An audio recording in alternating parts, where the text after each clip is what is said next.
Praise be to God, there is no other God except God. I've been working on a video clarification about marriage and divorce for quite some time now. And for some time, I also thought that I might deal with the topic of dating in that video. But because I could not explain this topic without including my personal opinions, I had to remove it from there. But it's an important topic anyway, as a Friday sermon, especially for the youngsters of today. So let me get to the point. To help marriages or engagements and decrease the chances of divorce or breaking up the engagement, dating is allowed before marriage or engagement, but only what I call dating for marriage. What I mean by this is that marriage has already been mentioned or discussed before going on that first date, even though no decision for marriage was made. Something like we would very likely be good marriage partners, but just to be on the safe side, how about we meet for lunch or dinner next week or something like that. And if the idea and the arrangement for such a meeting comes from a third party, it will count as a charity for them. But anyway, if you don't know what you are meeting for, don't go. And this is true for all kinds of meetings. I don't like it when people call me and they don't tell me what for. Can you come here? I would like to talk to you about something. No. First you tell me what you want to talk about, and then I'll decide if it is worth coming there. Because anyone invited on a date has the right to know why he or she is being invited.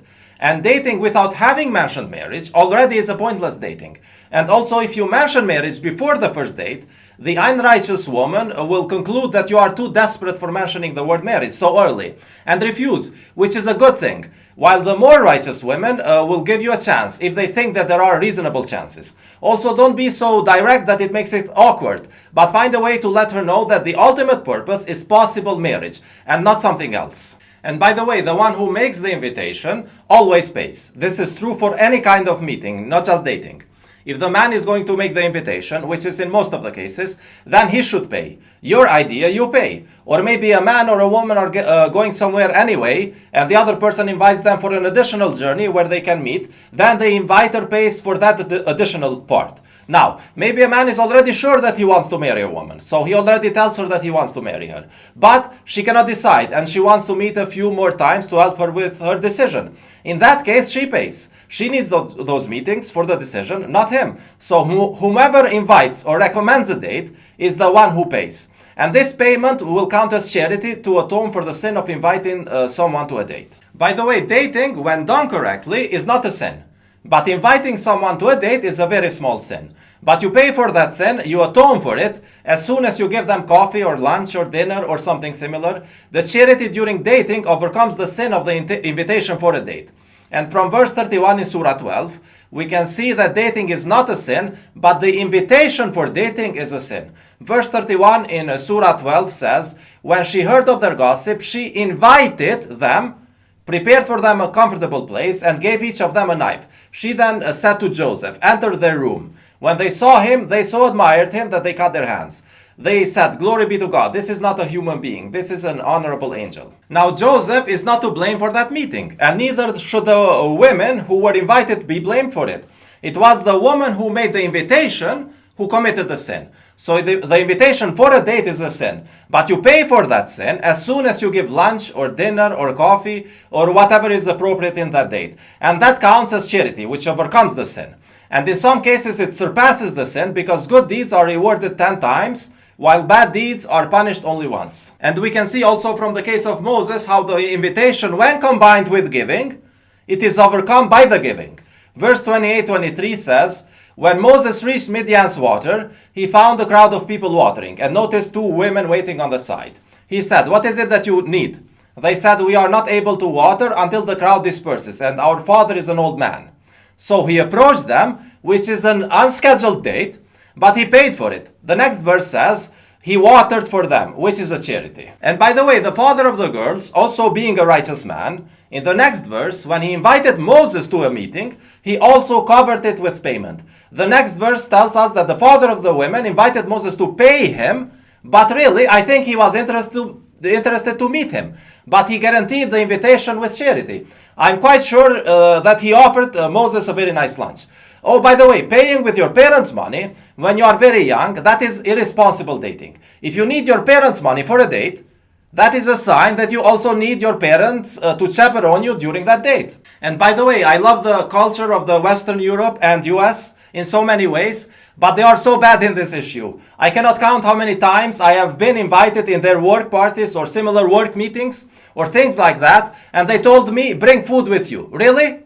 If I'm going to bring my own food, I would rather invite people in my own party. And it's not a matter of money. It's a matter of principle. If I invite anyone to anything, I always pay. I very rarely invite to things other than organized religion, but when I invite, I pay. It's a matter of principle, and I would expect all of us to behave in the same way. The person who is being invited should get everything for free, including travel if that is a significant issue. So the same applies to dates. And now let me mention the most important rule of dating.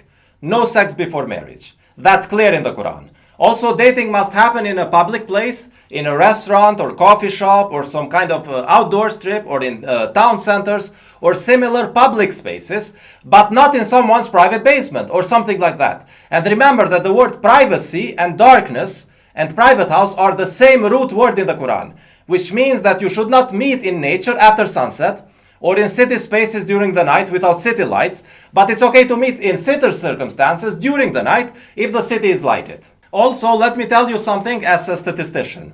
According to one of the implications of the central limit theorem, one of the rules of thumb is that 30 data are enough to get a rough idea about that whole variable. So 30 dates are sufficient to get a rough idea about the person. You can do it with less, but if by the time you meet a person 30 times, you still don't know whether he or she is the right person for you, you will probably never know. If more than 30 dates happened and you still did not get married, someone is taking advantage of someone. Also, I would guess that one phone call online counts as 1/10 a date, my guess.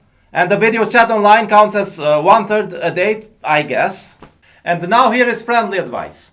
If you're about 90% sure as a man or 80% sure as a woman, just take a chance and decide for marriage. This life is short anyway. You will never be 100% sure. And these percentages will probably reverse after marriage. The man will be 80% sure that he made the right decision, while the woman will be 90% sure that she made the right decision. Which is why I'm suggesting a higher level of willingness for men, because they are more likely to change their mind after they decide. And lower percentages for women, because women have slightly less love in their heart compared to men beforehand. Partly because part of their love is reserved for their children, but mostly because true men are built to lay down their life for their friends if needed. In the Bible, in John 15:13, Jesus says, "No one has greater love than this, to lay down one's life for one's friend." And this rarely happens with men, and it is even more rare with women. You hear about men sacrificing themselves in wars and in different kinds of dangerous situations, and it comes from their deeper love, not from their strength. And women will generally sacrifice themselves only for their children.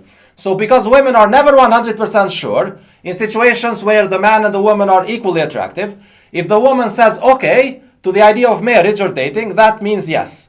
No means no, but okay means yes. And women, feel free to say okay. Why embarrass yourself with a yes when you can just say okay? And the answer, "I'll think about it," should always be an acceptable answer, both for men and women. And by the way, both potential partners should always leave an open escape door for the other, if they choose to take it, without any negative consequences whatsoever, and without any pressure. Oh, by the way, bad women, when they realize that before marriage a man loves them more than they love him, they will use it against them, and to try to manipulate them and hold them down, which really only works for a short while. And because of the emotionally vulnerable situation, the man will not forget it. At least in his subconscious. And after marriage, if they get married, he will out of nowhere express disrespect for her when she least expects it. And she will not be able to understand why. And he might not know why, but it will happen. On the other hand, good women, when they realize that a man loves them more, they will compensate that small difference with slightly more respect towards him. And the man will remember this and respect her more after marriage. And of course, during dating, proper dressing applies, just like during other times. I mean, both men and women, you should try to present the best version of yourself to encourage marriage, but within what the Quranic rules allow, and within what the circumstances of that date might call for. One more thing. In the meantime, while you might have dated someone with the clear purpose of marriage, you are still single. There's no such things as girlfriends or boyfriends for submitters. That status does not exist for believers. You are either single, engaged, or married.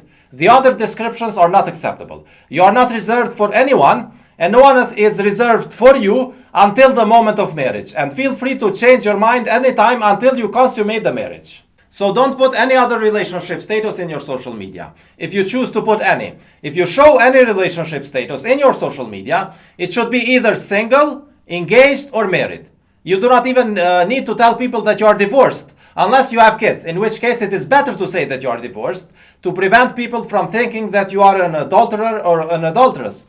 See, unlike the other sins where confessing them makes them better, the sexually related sins, which include divorce after consummating the marriage, they become bigger sins when you confess them, because they degrade the moral of the society, simply by hearing that the others have done it, which also entices the others to do it. And you're not only confessing about yourself, you are also confessing about the other person, which is an accusation, another sin, and the betrayal of someone who trusted you. So confessing a sexually related sin or some kind of similar situation from your past will not free you from that sin. It will only add an additional sin. Of course, if you get caught with proof for adultery, you should be punished and accept it.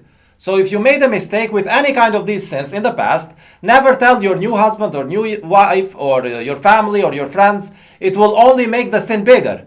Of course, you should not lie, but just say that your past private life is your past private life and you want to look towards the future. And that's for God to judge. And it is very important to repent and never repeat it again. Also, regarding the marriage proposals, as they often do them in the Western cultures, sometime towards one of the last dates, that's fine, but that has no legal value. It's not an engagement, it's not a marriage, it's just a strong indication that the person will agree to marry when the time of marriage comes. But otherwise, it has no legal value, because it did not fulfill the marriage or engagement requirements, which are the witnesses and the permission from the guardians and so on. And you don't need to take a knee. We kneel before God. Also, don't embarrass people with public surprises. Don't be a kid. And in general, during dating, speak about things maturely. If you know how to be charming and the person who is fun to be with, fine. But sincerity is the most important thing. And don't forget why you are dating.